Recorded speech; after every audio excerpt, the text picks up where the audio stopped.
Well, hello, ladies and gentlemen. It's High Noon Central, and I'm your Huckleberry, Jeffrey Daugherty, coming to you live from an undisclosed location somewhere deep in the heart of North American flyover country. Still battling. If you see me acting funny, I'm still battling the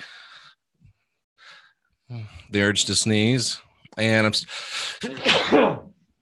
pardon me, still battling the, what are they, cottonwoods. We're doing our best to get through this, and we're going to get through it. It's just one of the great things about being alive. At 4 o'clock today, Central Time, I'll be joined by Halo Marquise. So get ready for that great show coming up there. And I wanted to look at this and talk about a situation. You've probably read this. We've seen a lot of these articles in the past, but an MIT, which is the Massachusetts Institute of Technology, scientist says that it's between 50 and 100% in his estimation that we are living in a simulation, a la the Matrix. We're living in a simulation. I've never been a big fan of this idea because I think it's very disempowering and it's very minimalizing of who we are and what we are. Nevertheless, I found some interesting statements within this article, and one in particular that I really wanted to delve in with you. This is digitaltrends.com, and his book, you can see pictured behind me, Simulation Hypothesis. And this is the author here. His name is Rizwan Burke. He's a computer scientist and a video game developer who leads play labs at Massachusetts Institute of Technology. In his book, The Simulation Hypothesis, he endeavors to unpack the heady arguments that call our physical world into question. And by and large, this article is just same old, same old. He talks about the Matrix. He talks about how we could be artificial intelligence, running around in basement servers. He talks about a dystopian planet. He talks about these and other far-fetched ideas. But he's brought up something that really made me stop and think, and I think makes it worthy of our investigation to it. And Digital Trends asked him, the simulation hypothesis is a complex, controversial topic. What got you interested in writing a book about it? Well, he said he wanted to write a book about the situation hypothesis for people who aren't familiar with it, which is so interesting to me because I remember when I was a Christian, and you would get so insulated within your Christian world. All your ideas were Christian ideas. All of your concepts were Christian concepts. All of your friends were Christian friends. And you were really living within a subculture. And we, to a great degree, in this truth movement, this alternative information movement, whatever we call it, this awareness movement, we too are within a subculture because every single one of us has heard of this idea of the world being a matrix, but evidently enough people don't know about it for a guy from MIT to write a book, get a book published, which isn't an easy thing to do. So it's interesting to step back for a minute and see that we don't live in the real world. We are not normal people, and we don't have interest in normal things. So when we say things and people give us that deer in the headlight look, we probably should be a little bit more patient with them. And of course, I'm talking to me. We should probably be a little bit more understanding because most of them have never even conceived of the things that we take for granted, the things that we understand. And it's just so crazy. And they asked him when the Matrix first came out, the simulation hypothesis seemed pure science fiction. Why do you think it's taken more seriously today? He says it's taken more seriously today because 3D rendering technology has gotten really, really good. And he says probability says you're more likely a simulated being than a biological one. Now, here's where it really got interesting to me. He said that if we are in a matrix, and again, I resist that idea. I resist the idea that we're in a matrix because I resist the idea that I'm just a character in a game that's being played by someone else. I resist that idea. I find that idea obviously disempowering. Sorry about that. I find that idea very, very uncomfortable. However, the author here postulates something that I hadn't considered. And I'm considering it now, and it's very interesting to me. He said, some of us may be in the Matrix.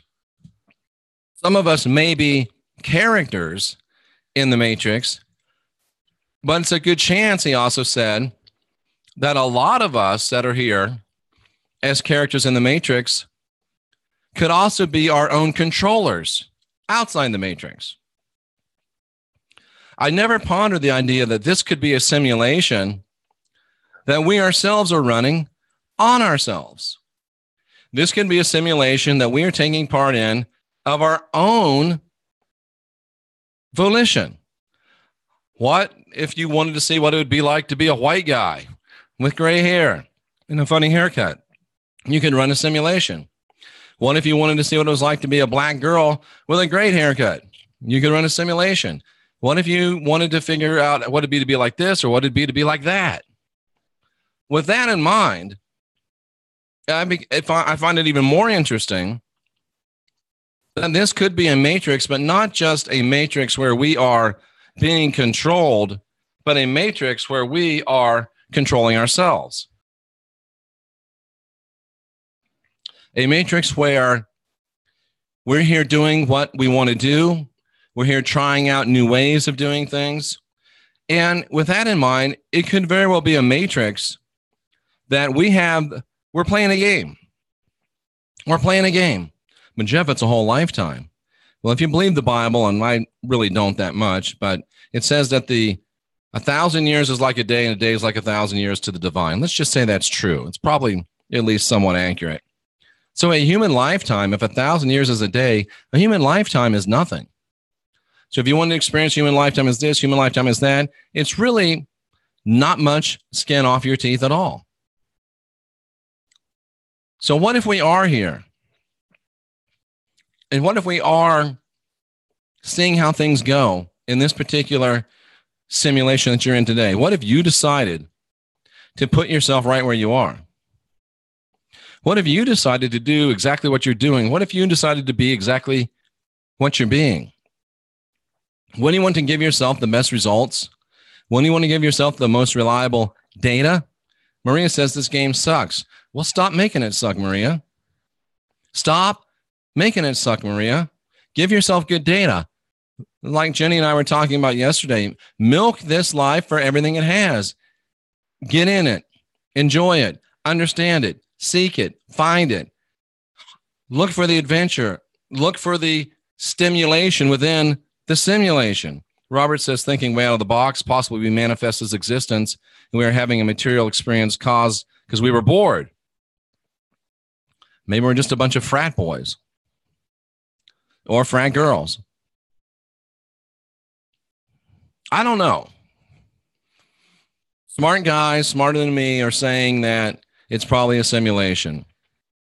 But somehow I know that I am divine, I am sovereign, I am free. And if I'm in a simulation that's being run by me. And I'm going to give myself the best data to work with in this simulation. But the thing I really like about it is that regardless of how this particular simulation works, when I get finished with this particular simulation, I'm still in control. Do I want to come back for another simulation? Do I want to move on to a higher purpose? Do I want to move on to another place? Do I want to become a higher being? Do I want to become a lower being? I think that if it is a simulation, and if we are able to control ourselves, we are in control, and that should give us great comfort. That should give us great optimism, and that should give us great stimulation to remain divine, to remain sovereign, to remain free. Remember, like Bill Hicks said, it's a game. It's a ride. It's just a ride. It's just a game. Don't get so tied up in it. And if your game sucks, change your game. You're the creator of the game. If you hate the game that you got right now, change the game. If you don't like the results that you're getting in your game, change the results. You're the creator of this simulation if you're in a simulation. And it also calls for some compassion on dummies. I'm not even going to go into it, but some people may be here without controllers from the outside. And they're just running around pell-mell because they've either forgotten that they're in a simulation and they're just running around without any control, without any guidance, without any hope, without any help. And we should probably have a little bit of compassion on these people that are acting like they have no direction because maybe they don't have any direction. They're acting like they don't have any sense because maybe they don't have any sense. And this article also talked about characters within the game that aren't controlled or aren't even real. Are there just placeholder characters in this simulation, i.e. this world that we're in? And it goes back to, someone jumped on me the other day about the Crowleyan statement, the great thelemic statement, do as thou wilt. That is the whole of the law. And people that don't take the time to study think that means do whatever you want and screw everybody else. I'm just going to win. No, it's the same thing as doing to others as you'd have them do unto you. Do what thou wilt. That is the whole of the law. It means take care of your own damn business and let everybody else take care of their own damn business. So if you're about your simulation, changing your simulation, adapting your simulation, getting the most out of your simulation, then you don't have to identify Limitless, the non-person characters. You don't have to worry about anybody else's business if you're all about taking care of your business. I like that idea. I'm going to do everything I can to take care of my business. I should be so busy with me that I have no time to worry about you and no time to be commenting on what you should do. No time to be commenting on how you should do. No time to be commenting on who you should do. I should just be worried about me. If it's a simulation, and if we're in control of the simulation, let's give ourselves the best data. Let's give ourselves the best feedback. And again, I go back to my friend earlier that said this game sucks. If your game sucks, change it. Because even if you're in a simulation, you're still divine, you're still sovereign, and you're still free. And the biggest thing is to remember that at the end of the game, when this game is up, you have to stay cognizant of who you are and what you are so that you can hit reset if you want. You can hit play again if you want. And I'm sorry, I've never been a gamer, so I don't really know these terms. But at the end of this game, at the end of this simulation, at the end of this life, as long as you're divine, as long as you're sovereign, as long as you're free to choose your next course, your next simulation, your next destination, then I think that's all we can ask of ourselves. And again, if your game sucks, change it. It's your game, play it. It's your life, live the hell out of it. Choke every bit out of it. Life is like eating ribs. If you ain't got that stuff all over your face, you're doing it wrong. Get in there, cousins. Live. Live. Live. I'm Jeffrey Daugherty, the Christian Whistleblower. If you like this type of programming, subscribe to this channel. If you hate it and you're afraid of me, subscribe to keep an eye on me because I'm just getting started. If you like this broadcast, hit the thumbs up. If you didn't like it, hit the thumbs down. Let your voice be known. And go to my website, jeffreydaugherty.com. It's right beneath here in the box below. Get your Mystech bracelets, which will not make you more spiritual, but put you in balance and allow you to start from a good level playing field and really give you a head start. And also your focused life force energy, which it gives you the ability to live in a high consciousness zone. It will change your life. I do have rods again, books again, available on my website, jeffreydaugherty.com. And we do have some shirts available here on the channel as well. Ladies and gentlemen, continue to ask questions, continue to question answers. And remember, however you look at it, We're the last generation of real humans. We can be everything we want to be, anything we want to be. We can be everything we're meant to be if we just have the courage to unindoctrinate ourselves.